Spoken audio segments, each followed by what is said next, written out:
11वीं अब आप लोगों ने देख लिया कि 10वीं से 11वीं का समय बहुत जल्दी भागा। मेरे वर्ड्स को बहुत ध्यान से सुनना, बहुत कमियां रही होंगी। ये कमियां आप लोग प्लीज ध्यान रखना कि आप सभी के अंदर क्या क्या कमियां रही। इसको 12वीं में हमें नहीं करना है। आप ये समझिए सिर्फ 1 साल बचा है आपके जे एडवांस में, इस तरीके से सोचिए, क्योंकि बीच में 5-6 महीने सिर्फ एग्जाम चलेंगे। दिसंबर के बाद आप टोटली एग्जाम मोड में होंगे।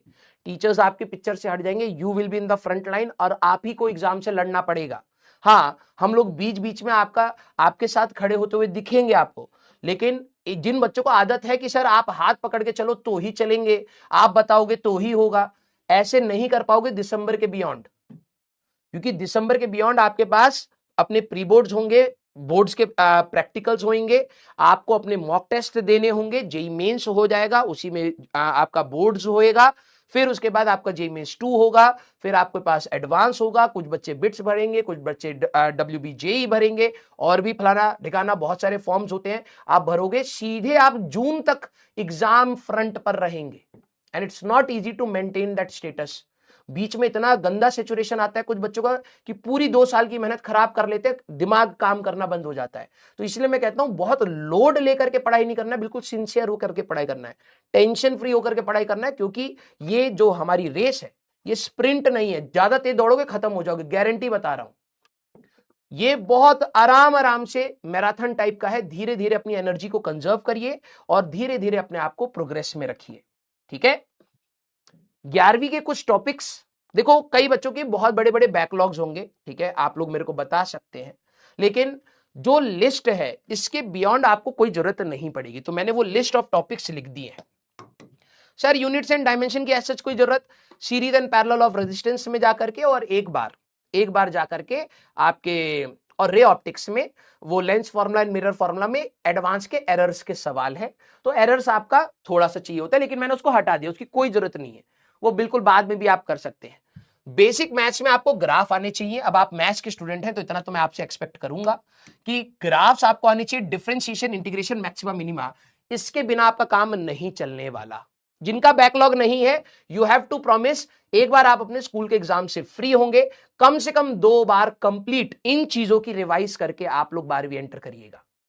ठीक है, कंप्लीट रिवीजन के साथ, बिना ग्राफ्स का एंटर मत करना। आते ही बहुत सारे ग्राफ्स आते हैं कि ई वर्सेस आर का ग्राफ बनाओ, जैसे अभी इसमें इतने सारे ग्राफ थे, ई वर्सेस आर का, वी वर्सेस आर का, रिंग के लिए, डिस्क के लिए, थ्रेड के लिए, बहुत सारे ग्राफ आएंगे। तो आप लोग हर जगह बोल देते हो हाइपर बोला है, पैरा बोला है, डिटेक्ट करना आना चाहिए। हम लोगों ने इक्वेशन बना बना करके सीखा है और बहुत बेसिक पढ़ाया है ग्राफ। मैथ्स में तो अब आई थिंक आप लोगों का थोड़ा बहुत सेक्शन हो गया होगा, स्ट्रेट लाइन एंड ऑल शायद हो गया होगा, अब पता नहीं वो 11th में है, जिसमें मैथ्स में तो बहुत डिटेल में पढ़ाया जाता है। तो आपके ग्राफ्स बहुत अच्छी होल्ड में होने चाहिए। अब आप जेई के स्टूडेंट, आप ये मतलब 2 कौड़ी की हरकत मत करना 12वीं में कि भाई कुछ भी चीज है सीधे बोल दिया कि भाई ये है, कि ये हाइपरबोला है सर। अरे इक्वेशन देख करके इंटरप्रेट लेना है, डिफरेंशिएशन अच्छी आनी चाहिए, इंटीग्रेशन अच्छी एलिमेंट लेकर के आनी चाहिए। अब हमने बहुत सारी जगह पर एलिमेंट लेकर के इंटीग्रेशन करी है। मैक्सिमा मिनिमा बहुत इंपॉर्टेंट है, वेक्टर्स के बिना आपका सवाल नहीं होने वाला, तो बिना वेक्टर्स के आप आ मत जाना। सर कंप्लीट करना है, यस, रेजोल्यूशन बहुत अच्छे से आना चाहिए, एडिशन बहुत अच्छे से आना चाहिए, सब्ट्रैक्शन बहुत अच्छे से आना चाहिए, dot product and cross product. Dot product आती है आपको कहां पर मिलेगा, इलेक्ट्रिक फ्लक्स, पहले चैप्टर का जो लास्ट पार्ट है पूरा डॉट प्रोडक्ट के ऊपर है, तो डॉट प्रोडक्ट आना चाहिए। क्रॉस प्रोडक्ट, उससे पहले एक डाइपोल आएगा, टॉर्क ऑन द डाइपोल, तो आपको वहां पर क्रॉस प्रोडक्ट आना चाहिए। तो आपका वेक्टर्स के बिना तो आप लोग आ मत जाना। ठीक है, 1D and 2D equation of motion, v equal to, बहुत छोटी छोटी चीजें चाहिए, कितना, v equal to u plus at, s equal to ut plus half at, बस इक्वेशन पता हो, टीचर संभाल ले जाएगा। प्रोजेक्टाइल मोशन में time of flight, only formulas, time of flight, range, advance के सवाल है। इलेक्ट्रिक फील्ड में चार्ज पार्टिकल को फेंक दिया, रेंज बताओ। अब कोई बच्चा कहे सर मेरे को रेंज का फॉर्मूला नहीं पता, तो अब काइनेमेटिक्स थोड़ा ना पढ़ाई जाएगी। हाँ, टीचर थोड़ा बहुत रिवाइज करा सकता है लेकिन समझा नहीं पाएगा। तो तेरे को अपने जेई एडवांस के कुछ सवाल हैं जहां पर तेरे को प्रोजेक्टाइल के फॉर्मूले, बेसिक ग्राउंड टू ग्राउंड के, हॉरिजॉन्टल के बेसिक फॉर्मूले आपको पता होने चाहिए। Laws of motion, free body diagram भर भर के आएगा, तो टेंशन कैसे फोर्स लगता था, वजन कैसे होता था, नॉर्मल कैसे होता था, ये सब आपको आना चाहिए। स्प्रिंग फोर्स कैसे होता था, सब आना चाहिए। एंड इक्वेशन राइटिंग, इक्विलिब्रियम के बस आप इक्वेशन देख लेना। इक्विलिब्रियम में सर ने फ्री बॉडी डायग्राम बनाया, नेट फोर्स 0 करा। मोशन वाले सवाल में ले जाने वाला फोर्स माइनस रोकने वाला force equal to ma, equation writing कैसी थी वो देख लीजिएगा। सर्कुलर मोशन में सेंट्रीपिटल एंड सेंट्रीफ्यूगल एक्सेलरेशंस, इसकी free body diagram circular motion में रेडियस और टेंजेंट के लॉन्ग रिजॉल्व करते थे। तो net force toward centre mr omega square mv square by r, बस इतना सा आप इक्वेशन देख लेना, इक्वेशन राइटिंग कैसे थी। वर्क एनर्जी के बिना आ मत जाना, जो सबसे क्रूशियल है यही वो चैप्टर्स है। अगर आप देखें, मैं इसमें ये इतना क्रूशियल नहीं है, वेक्टर्स एंड वर्क एनर्जी पूरा का पूरा वर्क चैप्टर आना चाहिए। पावर आप छोड़ सकते हो, कोई ऐसा मेजर दिक्कत नहीं आएगी। करंट इलेक्ट्रिसिटी में थोड़ा सा पावर का जरूरत पड़ता है, नहीं तो रेस्ट हमारे पास सब आता है। वर्क निकालेंगे, सेकंड चैप्टर से आना स्टार्ट हो जाएगा हमारे पास। Work energy theorem, mechanical energy conservation, type of equilibrium, time period के सवाल आएंगे। तो स्टेबल है, अनस्टेबल है, ये सारे डिटेक्ट करने के लिए आते हैं, ठीक है। और फिर F is equal to minus of d u by d r. Gravitation में फोर्स की जगह m into I, that is equal to minus of m into d v by d r. तो ये जो रिलेशन है हमने किया था, आपको दोबारा मिलेगा, आपको दोबारा मिलेगा इलेक्ट्रोस्टैटिक्स में सेम। तो पार्शियल डिफरेंशिएशन हम लोगों ने करा था, वो सब कुछ यहां रहेगा। तो इस चैप्टर के बिना और इस चैप्टर के बिना तो आ मत जाना, ठीक है। Centre of mass, finding of centre of mass, ring का कहां है, सेमी रिंग का कहां है, सेमी डिस्क का कहां है, क्वार्टर रिंग का कहां है, क्वार्टर डिस्क का कहां है, रॉड का कहां है, कोन का कहां है, हेमिस्फेयर का कहां है, ये सारे h/4 3r/8 एंड ऑल सारे लिस्ट आपको याद होनी चाहिए। और सेंटर ऑफ मास फाइंड कैसे करते थे, m1 x1 plus m2 x2 divide by m1 plus m2, ये वाली चीजें। Velocity of centre of mass formula अगर आपको याद है, टीचर संभाल ले जाता है।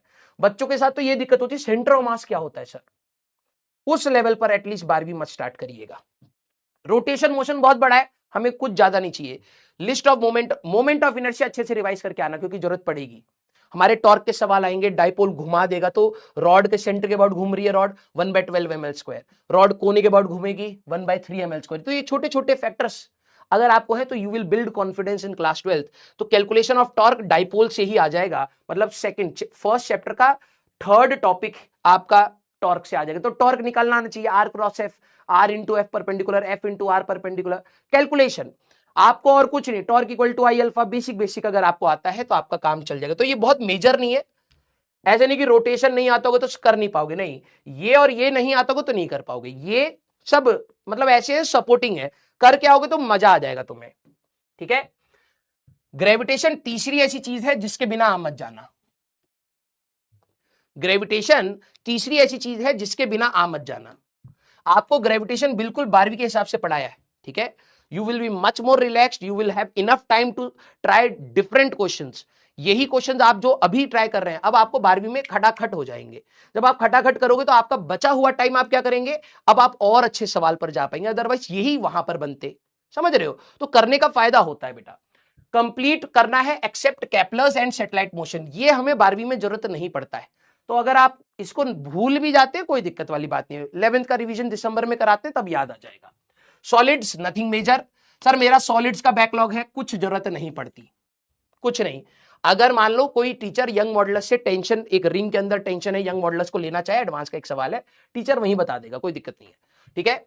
फ्लूइड्स नथिंग मेजर, सर मेरे को फ्लूइड्स में बर्नौलीज एंड ऑल ये सब कुछ नहीं आता, कोई जरूरत नहीं पड़ेगी, ठीक है। सर मेरी थर्मोडायनेमिक्स नथिंग मेजर। अगर कोई देखो सवाल मिक्स करना चाहे तो हम कर सकते हैं, लेकिन जब मैं मिक्स करूंगा या कोई भी टीचर मिक्स करेगा, अगर कर रहा है, क्योंकि स्टार्टिंग से लेकर के थ्रू आउट कहीं जरूरत नहीं पड़ती, करेगा तो वो बता देगा बेटा ये नहीं आता था, देख ले ये चीज ये होती है। तो इसका लोड अभी नहीं लेना है। अगर आपका बैकलॉग है आप करिए, डेफिनेटली रिस्पॉन्सिबिलिटी के साथ करिए, लेकिन अगर नहीं हो पा रहा है लोड लेकर के 12वीं स्टार्ट मत करिएगा, इससे हमें कुछ भी ऐसा मेजर नहीं चाहिए, ठीक है। जिन्होंने कर रखा है थोड़ा बहुत पता है तो वेल एंड गुड है, जिनका रह गया है तो लोड नहीं। सर एसएचएम, यस एसएचएम हमें पूरा नहीं चाहिए, लेकिन ये चौथा मैं जरूर बोलता हूं हमेशा कि जिसके बिना आपको 12वीं स्टार्ट नहीं करनी चाहिए। हमने एसएचएम एंड वेव्स में बहुत पेशेंस के साथ चीजों को करा है। मैंने आपको बहुत सारे सिमुलेशंस, एनिमेशन सब चीजें दिखाई हैं जिससे आपका विजुअलाइजेशन रहे। तो कंप्लीट एसएचएम आपको करना चाहिए, फेजर वाले पार्ट से एनर्जी एंड ऑल सारी चीजें, क्योंकि ये वाला चीज आपके 3 चैप्टर में एसी में आएगा आपको, ठीक है। यहां पर आपका wave optics and EM waves. अब कोई बच्चा बोले कि सर अगर मैं नहीं करूंगा तो तो सारे टीचर इतने ट्रेंड होते हैं कि फ्रॉम बेस पढ़ाते हैं और बच्चे को समझा ले जाते हैं। कई बच्चे ऐसे होते हैं 12वीं क्लास में जिनको कुछ नहीं आता होता 11वीं का, फिर भी हम पढ़ा ले जाते हैं क्योंकि हम ऐसे बताते हैं फिर कि वो बच्चा समझ जाता है। लेकिन बात वो नहीं है। अगर आपके दिमाग में है कि यार टीचर ही मेहनत करेगा, लिटरली बता रहा हूं, फिर तेरी पूरी 11वीं पढ़ाना बर्बाद था। तेरे को ये करना चाहिए कि सर जब आप पढ़ाएंगे तो it should be my revision, it should not be my first class. जब तू रिवाइज करेगा तो कॉन्फिडेंस बिल्ड होगा ना भाई। यस, तेरे को जब क्लास, कभी भी ऐसी क्लास करना जिसमें तेरे को थोड़ा बहुत आता है, देखना अलग ही लेवल का इंटरेस्ट होता है उस क्लास में। तेरे को सवाल बनेंगे जल्दी जल्दी, तू इंटरप्रेट जल्दी करेगा तो you will feel more confident in that class. और लास्ट है वेव्स। इंटरफेरेंस तुम्हें मिलेगा पूरा का पूरा। मैंने बताया था कि इंटरफेरेंस मैंने आपको मेजॉरिटी पढ़ा दिया है, थोड़ा सा ही पार्ट हमारे पास रहता है पोलराइजेशन एंड डिफ्रैक्शन। बाकी यंग डबल स्लिट एक्सपेरिमेंट की पूरी कहानी हम लोगों ने यही कर ली है।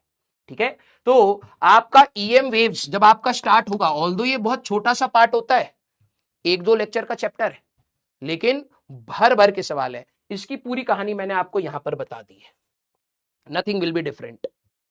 तो हम लोगों ने ईएम वेव्स कहीं ना कहीं, आप ये समझिए 40% के आसपास ईएम वेव्स पढ़ लिया है, 50-60% वेव ऑप्टिक्स पढ़ लिया है, स्टार्टिंग का ऑल्टरनेटिंग करंट का 10-20% हम लोगों ने फेजर्स में समझ लिया है।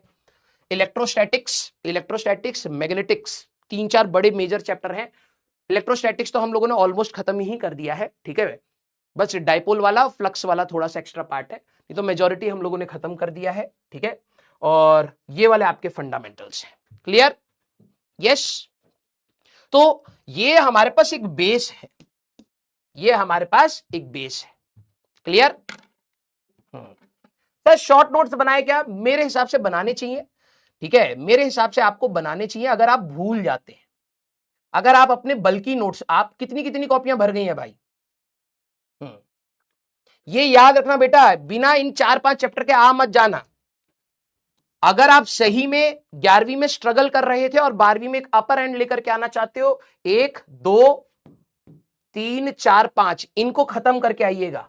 ठीक है, पूरा का पूरा संभाल ले जाओगे। सोचो कितनी कॉपियां हैं, इतना कंटेंट है। अगर आप एक ऐसे स्टूडेंट हैं जिसकी रिटेंशन बहुत अच्छी है, आप 1-2 बार पढ़ते हैं, आपकी परमानेंट मेमोरी में वो सेट हो जाता है, you don't need to make short notes. अगर आपकी रीडिंग हैबिट इतनी अच्छी है, आप बहुत फास्ट रीडिंग करते हैं और आपने नोट्स बहुत कंसेंट्रेशन से बनाए थे, आपको पता होता है कि यार मैंने इस कॉपी में यहां ये लिखा था, यहां ये लिखा था, आपको शॉर्ट नोट्स की लिखित तौर पर कोई जरूरत नहीं है, बिलीव मी। लेकिन कुछ बच्चे क्या होते हैं, सर नोट्स बना रहे, दिमाग ऑफ करके देखा लिखा, देखा लिखा, क्या लिख रहे हैं उसको कोई लेना देना नहीं है, समझ भी रहे हैं तो अधूरा समझ रहे हैं, अपने जबरदस्ती के डाउट्स बना रहे हैं, ऐसा हो जाए वैसा हो जाए, फंडामेंटल क्लियर नहीं है, ऐसा हो जाए वैसा हो जाए, जबरदस्ती के मॉडिफिकेशंस कर रहे हैं फिजिक्स में। आपको शॉर्ट नोट्स की जरूरत पड़ेगी। क्यों? क्योंकि आप अपने नोट्स से ही नहीं समझ पा रहे हैं। तो शॉर्ट नोट्स उनको चाहिए जिनकी रिटेंशन अच्छी नहीं है और जिनकी परमानेंट मेमोरी में चीजें एक बारी में जा नहीं रही है। तो वो मल्टीपल टाइम्स आप, अब पूरी कॉपी थोड़ा ना, किसी बच्चे ने 9-9 कॉपियां, 5-5 6-6 कॉपियां हैं, अब आप पूरी 5 कॉपियां थोड़ा ना रिवाइज कर पाओगे।